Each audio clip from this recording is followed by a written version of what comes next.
सर्वशक्तिमान पिता धन्यवाद करते हैं आज के सुंदर बाइबल अध्ययन के लिए। खुदावन हर एक को बड़ी बरकत दे, आशीष करे। पिता यीशु नाम से मांगती हूँ, आमीन। हम पढ़ेंगे पहला राजा 19 अध्याय। एलिया होरेब पर्वत पर। तब अहाब ने अलियेज को इजेबेल को एलिया के सब काम विस्तार से बताए कि उसने सब नबियों को तलवार से किस प्रकार मार डाला। तब इजेबेल ने एलिया के पास एक दूत के पास कहला भेजा, यदि मैं कल इसी समय तक तेरा प्राण उनका सा ना कर डालूं तो देवता मेरे साथ वैसा ही नहीं वरन उससे भी अधिक करे। ये देख एलिया अपना प्राण लेकर भागा और यहूदा के बेरशेबा को पहुंचकर अपने सेवक को वहीं छोड़ दिया। परंतु वह स्वयं जंगल में एक दिन के मार्ग पर जाकर एक झाऊ के पेड़ के तले बैठ गया। वहाँ उसने ये कहकर अपनी मृत्यु मांगी, हे यहोवा, बस है, अब मेरा प्राण ले ले, क्योंकि मैं अपने पुरखों से अच्छा नहीं हूँ। वे झाऊ के पेड़ के तले लेटकर सो गया तो देखो, एक दूत ने उसे छूकर कहा, उठकर खा।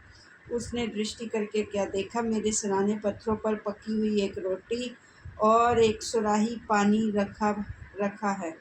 तब उसने खाया और पिया, फिर लेट गया। दूसरी बार यहोवा का दूत आया और उसे छूकर कहा, उठकर खा, क्योंकि तुझे बहुत लंबी यात्रा करनी है। तब उसने उठकर खाया पिया और उसी भोजन से चल बल पाकर 40 दिन तक चलते चलते परमेश्वर के पर्वत होरेब को पहुंचा। वहाँ वह एक गुफा में जाकर टिका और यहोवा का ये वचन उसके पास पहुंचा, हे एलिया, तेरा यहाँ क्या काम? उसने उत्तर दिया, सेनाओं के परमेश्वर यहोवा के निमित्त मुझे बड़ी जलन हुई है, क्योंकि इस्राएलियों ने तेरी वाचा टाल दी, तेरी वेदियों को गिरा दिया और तेरे नबियों को तलवार से घात किया है। मैं ही अकेला रह गया हूँ और वे मेरे प्राणों के भी खोजी हैं। उसने कहा, निकलकर यहोवा के सन्मुख पर्वत पर खड़ा हो। और यहोवा के पास से होकर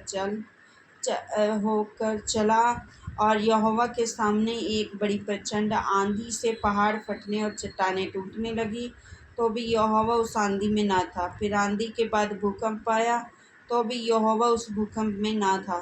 फिर भूकंप के बाद आग दिखाई दी, तो भी यहोवा उस आग में ना था। फिर आग के बाद एक दबा हुआ धीमा शब्द सुनाई दिया। ये सुनते ही एलिया ने अपना मुंह चद्दर से ढांपा और बाहर जाकर गुफा के द्वार पर खड़ा हुआ। फिर एक शब्द उसे सुनाई दिया, हे एलिया, तेरा यहाँ क्या काम? उसने कहा, मुझे सेनाओं के परमेश्वर यहोवा के निमित्त बड़ी जलन हुई, क्योंकि इस्राएलियों ने तेरी वाचा टाल दी और तेरी वेदियों को गिरा दिया और तेरे नबियों को तलवार से घात किया है। मैं ही अकेला रह गया हूँ और वे मेरे प्राणों के भी खोजी हैं। यहोवा ने उससे कहा, लौटकर दमिश्क के जंगल को जा।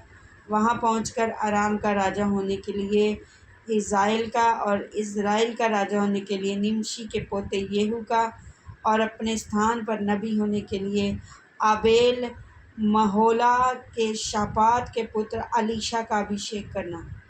और इज़राइल की तलवार से जो बच जाए उसको येहू मार डालेगा, कोई येहू की तलवार से बच जाए उसको अलीशा मार डालेगा, तो भी मैं 7,000 इस्राएलियों को बचा रखूँगा।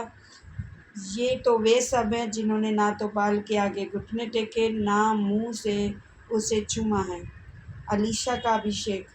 तब वह वहाँ से चल दिया और शपात का पुत्र अलीशा उसे मिला, जो 12 जोड़ी बैल अपने आगे किए हुए स्वयं 12वीं के साथ होकर हल जोत रहा था। उसके पास जाकर एलिया ने अपनी चद्दर उस पर डाल दी। तब वह बैलों को छोड़कर एलिया के पीछे दौड़ा और कहने लगा, मुझे अपने माता पिता को चूमने दे, तब मैं तेरे पीछे चलूँगा। उसने कहा, लौट जा, मैंने तुझसे क्या किया है? तब वह उसके पीछे से लौट गया और एक जोड़ी बैल लेकर बलि किए और बैलों का सामान जलाकर उनका मांस पका के अपने लोगों को दे दिया और उन्होंने खाया। तब वह कमर बांधकर एलिया के पीछे चला और उसकी सेवा टहल करने लगा। इस वचन के द्वारा आपको ब्लेस करेंगे। आमीन। सबको जय मसीह।